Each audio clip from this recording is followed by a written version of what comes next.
چچی کو کام ڈالا۔ مجھے میری چچی نے پالا تھا۔ میری چچی دیکھنے میں کافی خوبصورت تھی، ایک بڑی عمر کی عورت تھی۔ وہ میرا بہت خیال رکھتی تھی۔ ایک دن میں سویا تو کچھ عجیب سا محسوس ہوا۔ آنکھ کھولی تو سامنے ابا اس وقت وفات پا چکے تھے جب میں 5 سال کا تھا، اور مجھے میرے چچا فوراً گھر لے کر آئے۔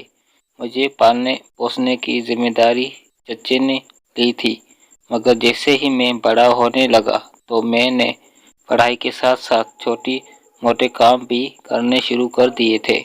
وہ کام جن سے مجھے دن پر 20 کا 100 50 روپے مل جاتا تھا، مگر اس سے میری پڑھائی پر برا اثر پڑ رہا تھا۔ شام کا وقت تھا، چچی میرے کمرے میں آئی، کہنے لگی مجھے تم سے ضروری بات کرنی ہے۔ کافی دن ہو گئے ہیں تم سے یہ کہنا چاہتی تھی کہ میں بھی محتاج ہو کر بیٹھ گیا۔ چچی بھی ڈر ڈر کے اندر میں مجھے بات بتانے ہی لگی تھی کہ باہر سے شور غل کی آواز سنائی دی۔ ہم دونوں باہر کی طرف بھاگے۔ میری پھوپھو کا بیٹا ناظم، جو کہ ہمارے گھر کے قریب ہی رہتا تھا، دوڑا ہوا آیا اور اس کی سانس پھولی ہوئی تھی اور وہ کچھ بتا رہا تھا۔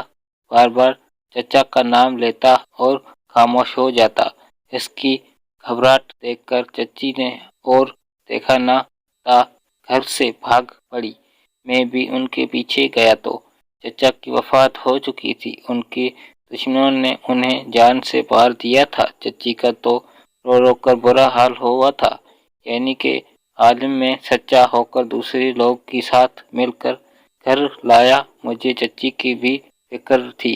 جہان میں لوگ آ گئے تو وہ بھی افسوس کرنے لگے، کیونکہ میرے چچا بسملہ 45 سال کے تھے جب میری چچی 35 سال کی تو ہو گئی تھی۔ سب لوگوں کو پتہ بھی نہیں چلا، نہ ہی وہاں آس پاس کی کوئی موجود تھا، نہ چچا کے جسم پر زخموں کے نشان موجود تھے، مگر سب لوگوں کا خیال تھا کہ ان کے دشمنوں نے ان پر حملہ کیا۔ مگر چچا کی لاش دیکھ کر لگتا نہیں تھا کہ ان کے دشمنوں نے انہیں مارا ہے۔ ادھر ادھر میری چچی نے رو رو کر آسماں سر پر اٹھا رکھا تھا۔ کبھی کہتی کہ میں اتنی کم عمر میں سہاگن سے بیوہ ہو گئی، تو کبھی کہتی کہ میری نصیب ہی برے تھے جو اس گھر میں آئی ہوں۔ سب لوگ انہیں سمجھا رہے تھے، تسلی دے رہے تھے۔ میں نے بھی سب لوگوں کو چچی سے محبت بھرا ہوا رویہ دیکھا تھا، مگر پھر ان سب کے جانے کے بعد چچی جب سنبھلی تو انہوں نے ایک عجیب بات کر دی۔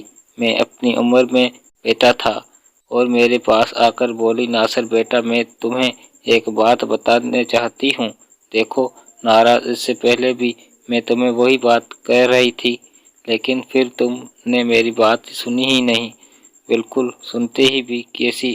اس دن میں یہ حادثہ کہ چاچی پھر سے رونے لگی تو میں نے انہیں بڑی مشکل سے چپ کروایا اور بتایا ایسا کچھ بھی نہیں ہے جیسے وہ سوچتی ہے۔ میں نے سمجھا چچا اس دنیا سے جا چکے ہیں، رونے دھونے سے کچھ ملنے والا تو نہیں۔ میری بات سن کر چچی خاموش ہو گئی، پھر اپنے آنسو پونچھ کر بولی، اڑے بیٹا، میں اس بات پر نہیں رو رہی ہوں تو اللہ کے فیصلے میں اللہ جیسے کی زندگی دے کر اور جیسی موت دے، اس جنس کا حالت میں رکھا میرے لیے بہت بڑی بات ہے۔ لوگوں نے کیا کہہ دیا؟ اڑے بیٹا، وہ لوگ تم پر اور مجھ پر، یعنی کہ ہمارے رشتے پر شک کر رہے ہیں۔ کیا مطلب ہے آپ کا؟ میں اچھل کر بیٹھ گیا۔ مطلب یہ بیٹا کہ تمہارے چچا کے جنازے میں آئی کچھ عورتیں کہہ رہی تھی کہ اب عشیرت کا اپنے بھتیجے کے ساتھ رہنا ٹھیک نہیں ہے۔ مرد اور عورت کا رشتہ جیسا بھی ہوتا ہے تو وہ پرکشش ہے۔ میں لوگوں کی یہ باتیں سن کر رو پڑی ہوں۔ بیٹا میں نے تو کچھ کبھی چاہی نہیں تھا کہ لوگ ایسی باتیں کریں گے۔ بالکل کچھ لوگ ایسے تھے جو ہماری شادی کی باتیں کر رہے تھے۔ چچی یہ کہہ کر دوبارہ رونے لگی، یہ تو ممکن ہی نہیں ہو سکتا، میں آپ سے شادی کروں، آپ میری چچی ہیں، آپ میرے چچا کی محترم اور مرحوم چاچی کی بیوی ہیں، ایسا سوچ بھی نہیں سکتا۔ اور جہاں تک بات ہے لوگوں، تو تم آپ بھی انہیں نظر انداز کر دیں، ہمارا رشتہ تو جائز ہی نہیں بنتا۔ میری بات چچی کو آنسو پہنچنے لگی۔